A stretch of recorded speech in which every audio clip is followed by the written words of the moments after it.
Good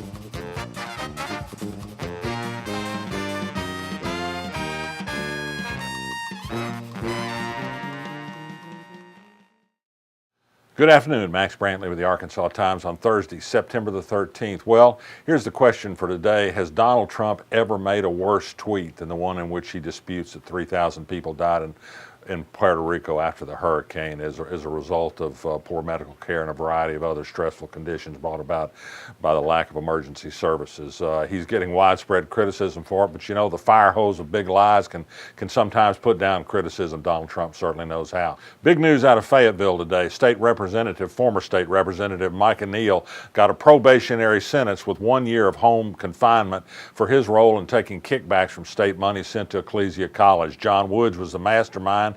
Micah Neal flipped early and cooperated handsomely, the government says, including testifying at the trial that sent John Woods and Randall Shelton to prison, and he's got rewarded for it today. 3 years of probation, 1 year of home confinement. He can work, go to church, and go to the doctor, and he'll be electronically modified, but it beats the heck out of a prison time.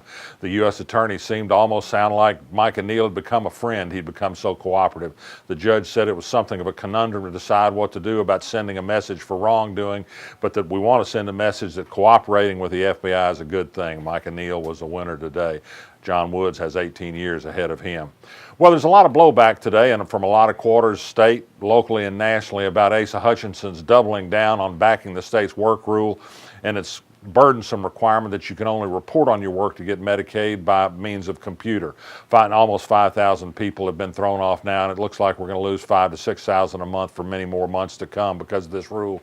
Asa says this helps encourage people to get jobs and become more responsible and more productive. Study after study, dozens of them, show that adding these kind of requirements on welfare programs don't produce those kinds of results, particularly when you haven't invested any money in work to programs and in education programs that help people become more employable.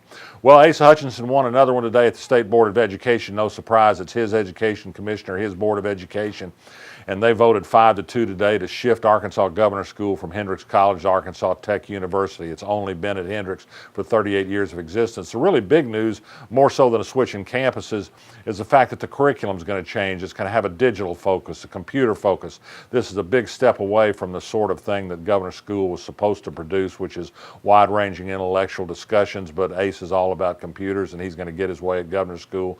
This also was a target of conservative Republican Mark Lowry. He wants us fired at Governor School for campaigning on school time for Mike Huckabee, and so there was a little bit of political payback on this as well. State Supreme Court today reversed a murder conviction of Eric Thrower in Camden. He killed a woman and set her apartment on fire because she'd snitched on a friend.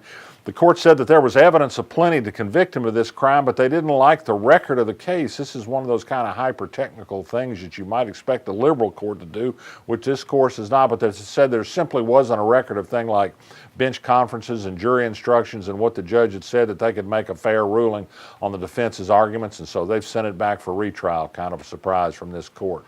News today of more bad rankings for Arkansas. Arkansas is one of 7 states in which people who've been convicted of past crimes are not eligible to receive help from the Crime Victims Reparations Board if they themselves become future victims of crime.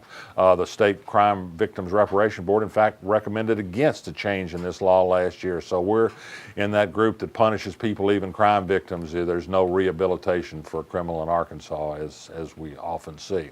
The AAUW today released its survey on gender pay gaps. Arkansas ranked 30th in the bottom half of states on the differential between men's and women's pay. Every woman earns 79 cents in Arkansas for every dollar a woman works. The first congressional district the second congressional district doesn't lead the state in rankings, but they're all grouped pretty closely together.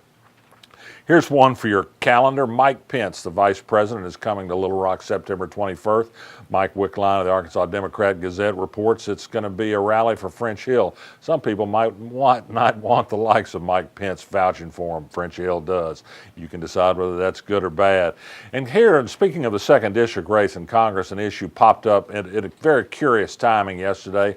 Bart Hester and some other conservative Republicans says it's time to talk again about removing the statues from the Hall of Statuary military that represent Arkansas in the U.S. Capitol, particularly that of James Clark. Why James Clark? Well, he was a former governor and senator. He was a white supremacist, had some bad things in his past. He also happens to be the great-great-great-grandfather of Clark Tucker, who's a Democratic candidate for 2nd District Congress. This is no mistake. This movement started with Stacey Hurst, who Tucker beat for a state representative race 4 years ago. And this is now being dredged up by the Republicans to put something out there in the public lights that will diminish the black voter support for Clark Tucker. He will carry the black vote, and he will beat French Hill and Pulaski County, Arkansas. Anything they can do to suppress the vote, well, that's the Republican way of doing things. I'm resisting vote suppression. You should too. I'm Max Brantley. I'll be back tomorrow. You listen to our music, you will feel it. You feel it in here.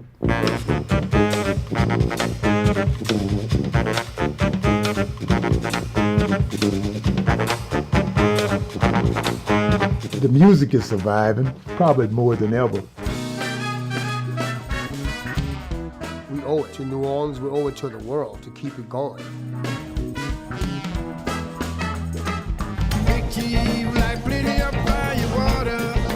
It's a feeling that you have that was deep in you, powerful.